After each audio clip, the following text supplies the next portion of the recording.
تو جس شخص کے پاس خدا کی نصیحت پہنچی اور وہ سود لینے سے باز آ گیا تو جو پہلے ہو چکا وہ اس کا، اور قیامت میں اس کا معاملہ خدا کے سپرد، اور جو پھر لینے لگا تو ایسے لوگ دوزخی ہیں کہ ہمیشہ دوزخ میں جلتے رہیں گے۔ خدا سود کو نابود یعنی بے برکت کرتا اور خیرات کی برکت کو بڑھاتا ہے، اور خدا کسی ناشکرے گناہگار کو دوست نہیں رکھتا۔ مومنو، خدا سے ڈرو، اور اگر ایمان رکھتے ہو تو جتنا سود باقی رہ گیا ہے اس کو چھوڑ دو۔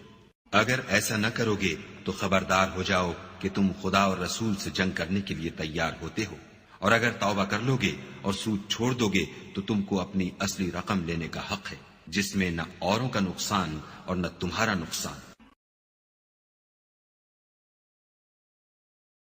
اے ایمان والو، دگنا چوگنا سود نہ کھاؤ اور خدا سے ڈرو تاکہ نجات حاصل کرو۔